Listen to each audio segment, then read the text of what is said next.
Assalamualaikum warahmatullahi wabarakatuh. Perkenalkan, nama saya Mutmainah dari kelas M231 nomor urut 23. Pada kesempatan kali ini saya akan membahas inti materi perkuliahan pendidikan IPA di SD, mulai dari pertemuan pertama sampai ke pertemuan terakhir.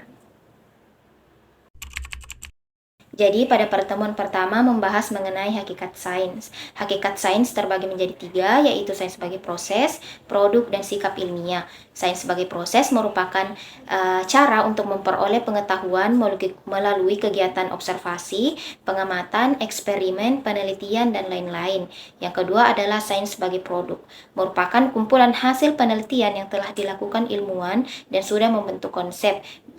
Hasil dari produk ini berupa fakta, prinsip, hukum, teori-teori, dan lain-lain. Dan yang terakhir adalah sains sebagai sikap ilmiah, merupakan sikap-sikap yang harus dimiliki seseorang ketika melakukan penelitian atau pengamatan dalam ilmu pengetahuan. Sikap ilmiah ini mendukung metode ilmiah seperti tekun, terbuka, jujur, dan objektif. Sehingga dapat saya simpulkan bahwa IPA merupakan ilmu tentang alam atau ilmu yang mempelajari tentang peristiwa-peristiwa yang terjadi di alam. IPA ini membahas mengenai gejala-gejala alam yang disusun secara sistematis dan didasarkan pada hasil percobaan dan pengamatan yang dilakukan oleh manusia. Selanjutnya adalah peran, fungsi, tujuan, dan ruang lingkup IPA di SD. Jadi, pembelajaran IPA memiliki peran penting dalam proses pembelajaran di sekolah dasar, yaitu sebagai fondasi bagi siswa untuk memahami lingkungan sekitar mereka secara ilmiah. Yang kedua adalah memperkenalkan konsep dasar alam semesta, ekosistem, dan fenomena alam untuk mengembangkan keterampilan berpikir kritis dan ilmiah. Dan yang ketiga adalah siswa dilatih untuk mengamati, menganalisis, dan menarik kesimpulan dari data yang telah diperoleh. Dan yang terakhir adalah IPA berperan dalam menumbuhkan kesadaran lingkungan, di mana siswa diajarkan pentingnya menjaga kelestarian alam melalui konsep daur ulang, konservasi, dan perlindungan lingkungan. Selanjutnya adalah fungsi dan tujuan IPA di SD. Secara keseluruhan, fungsi dan tujuan pembelajaran IPA di SD mencangkup pengembangan kemampuan berpikir kritis, penumbuhan rasa ingin tahu, kreativitas, pembentukan kesadaran lingkungan, serta penguasaan keterampilan praktis. Selanjutnya adalah ruang lingkup IPA di SD yang meliputi manusia, yang membahas mengenai bagian tubuh, panca indera, rangka, organ, dan sistem dalam tubuh manusia, dan lain sebagainya. Yang kedua adalah hewan dan tumbuhan, yang membahas mengenai organ tubuh hewan, tumbuhan, perkembangbiakan, rantai makanan, ekosistem, dan lain-lainnya. Dan yang ketiga adalah alam semesta, yang mencangkup bumi, antariksa, dan isinya. Dan yang terakhir adalah energi dan benda di sekitar kita, mencakup energi terbarukan, listrik, gaya, gerak, perubahan wujud benda, dan lain sebagainya.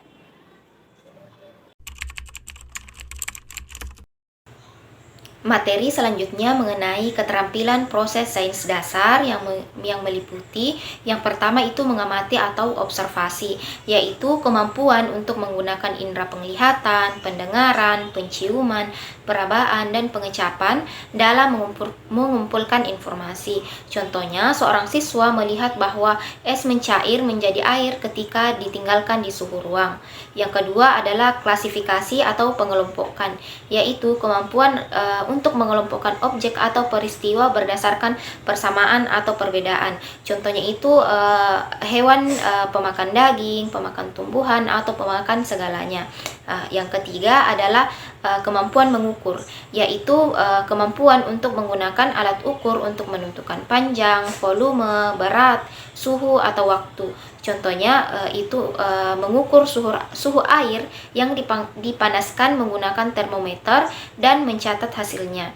Kemampuan selanjutnya adalah kemampuan untuk memprediksi, yaitu memperkirakan apa yang mungkin terjadi berdasarkan pola atau data yang ada. Contohnya, setelah mengamati cuaca yang mendung dan angin kencang, siswa memprediksi bahwa hujan akan turun. Dan yang selanjutnya adalah kemampuan menyimpulkan, yaitu membuat kesimpulan berdasarkan data yang dikumpulkan dari pengamatan. Misalnya, siswa menyimpulkan bahwa tanaman yang tidak mendapatkan cahaya matahari akan tumbuh lebih lambat setelah melakukan eksperimen selama beberapa minggu. Dan kemampuan yang terakhir adalah mengomunikasikan atau presentasi, yaitu keterampilan untuk menyampaikan konsep atau hasil temuan ilmiah secara efektif dan jelas, baik melalui grafik, tabel, dan lain-lainnya. Adapun materi selanjutnya adalah analisis kurikulum IPA di SD.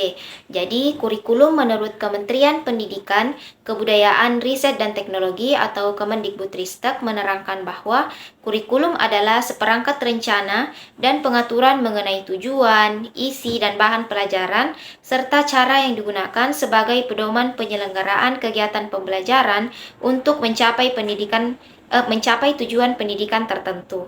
Adapun urgensi pembelajaran IPA di SD, yaitu yang pertama adalah mengembangkan kemampuan berpikir kritis dan analitis siswa. Jadi IPA mendorong siswa untuk mengamati, menganalisis, dan menarik kesimpulan dari berbagai fenomena alam. Proses ini melatih keterampilan berpikir kritis dan analitis siswa. Yang kedua adalah meningkatkan kesadaran lingkungan.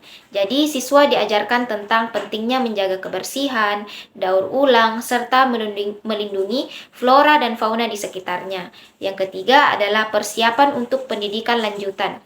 Jadi, pembelajaran IPA di SD mempersiapkan siswa menghadapi pembelajaran IPA yang lebih kompleks di jenjang berikutnya di SMP dan di SMA.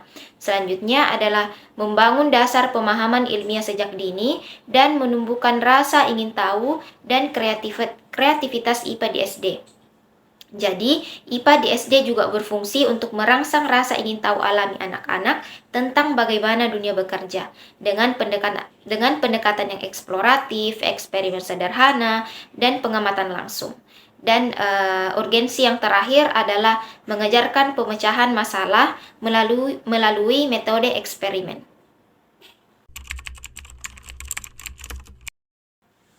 Adapun pendekatan pembelajaran IPA di SD, yaitu yang pertama adalah pendekatan saintifik. Jadi, pendekatan ini melibatkan siswa mengikuti langkah-langkah ilmiah seperti observasi, bertanya, mengumpulkan informasi, menalar, dan mengomunikasikan hasil.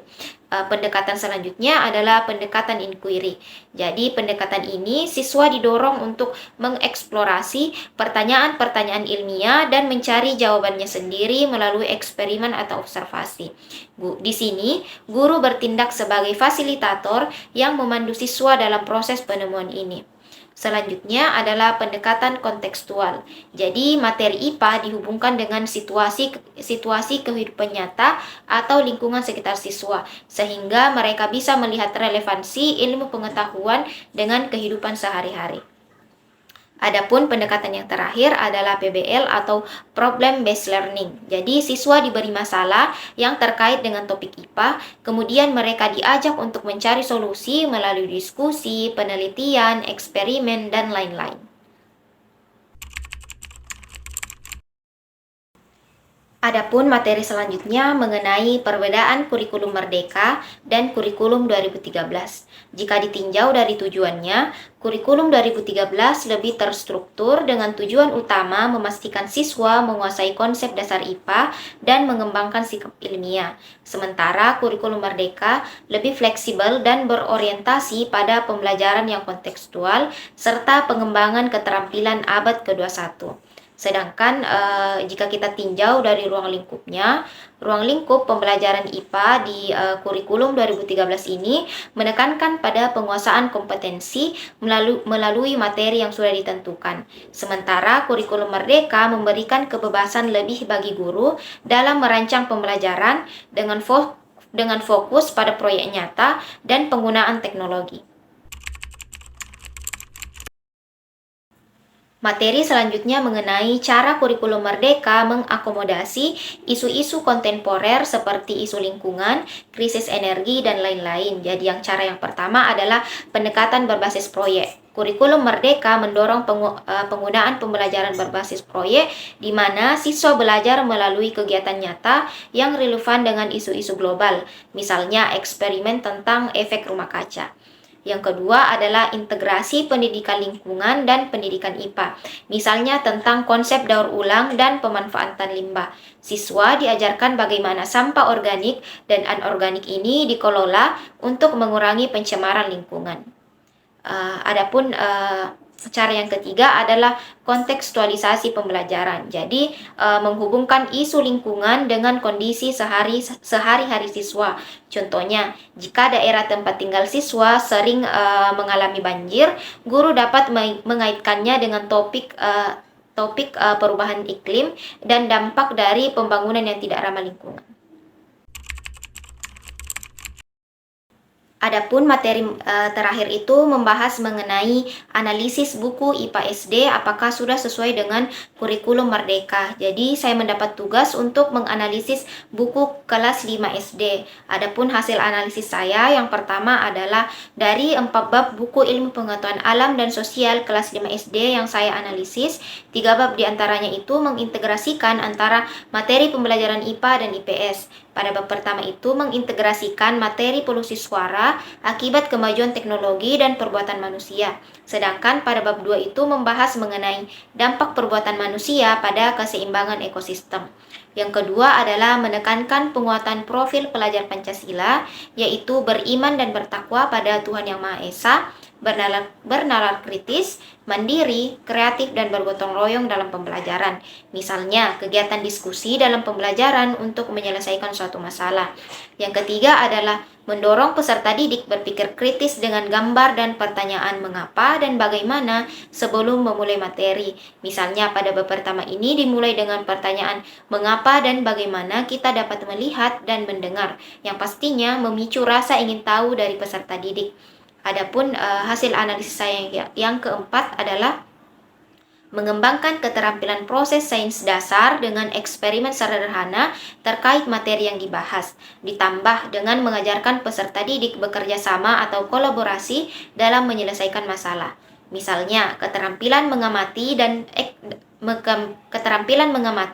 dalam eksperimen sifat-sifat cahaya dan bunyi, keterampilan klasifikasi dan prediksi dalam materi ekosistem, dan keterampilan menyimpulkan serta mempresentasikan data dalam materi tumbuh dan berkembang.